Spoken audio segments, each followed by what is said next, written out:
ડીસા નગરપાલિકા દ્વારા ગેરકાયદેસર દબાણો હટાવવાની કામગીરી હાથ ધરાતા દબાણકારોમાં ફફડાટ ફેલાયો।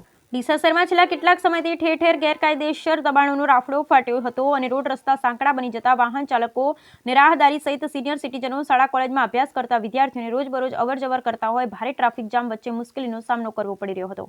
ત્યારે મીડિયાના ખાસ અહેવાલ બાદ ડીસા નગરપાલિકા પ્રમુખ સંગીતાબેન દવેની સૂચનાના પગલે ચીફ ઓફિસર ગૌરાંગ પટેલ સહિત દબાણ શાખાના ચેરમેન ચારમીબેન વસંતભાઈ શાહના માર્ગદર્શન હેઠળ ડીસા નગરપાલિકા દ્વારા આજરોજ સવારથી ગેરકાયદેસર દબાણો દૂર કરવાની કામગીરી હાથ ધરવામાં આવી હતી। ડીસા જલારામ સર્કલ પાસે પ્રાંત ઓફિસની સામે ઉભી રહેતા નાસ્તાના સ્ટોલના દબાણો દૂર કરાયા બાદ પશુ બજાર વિસ્તારમાં આવેલ વિજય પટેલ શાક માર્કેટ સામે દુકાનોની બહાર ઉભી રહેતી લારીઓ દૂર કરવામાં આવી હતી। સાથે મોબાઈલના દુકાનદારો દ્વારા દુકાનોની બહાર મુકાતા દુકાનના બોર્ડ પાલિકા દ્વારા કબજે લેવામાં આવ્યા હતા। જ્યારે લાયન્સ હોલ નીચે સ્ટેશનરીની દુકાનોદારો દુકાનોની બહાર માલસામાન સહિત દુકાનોના બોર્ડ મૂકી રાહદારીને રસ્તો સાંકડો કરવામાં આવ્યો। ત્યારે આજે પાલિકાના દબાણ અધિકારી મનોજ પટેલ સહિત સેનિટેશન ક્લાર્ક દેવરામભાઈ પરમાર સહિત કર્મચારી દ્વારા તમામ દુકાનોના બોર્ડ કબજે કરી શાકભાજીની લારીઓ દૂર કરાવી અને ફરીથી ગેરકાયદેસર દબાણો નહીં કરવા માટે દબાણકારોને કડક સૂચના આપવામાં આવી હતી।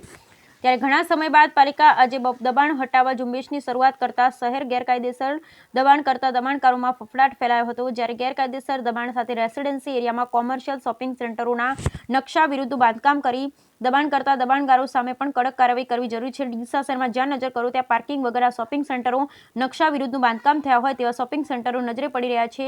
ત્યારે પાલિકા દ્વારા આવા શોપિંગ સેન્ટરો સામે પણ કડક કાર્યવાહી કરવામાં આવે તેવી જાગૃત નાગરિકો દ્વારા માંગ કરવામાં આવી છે। બ્યુરો રિપોર્ટ ભરત ઠક્કર, ડીસા।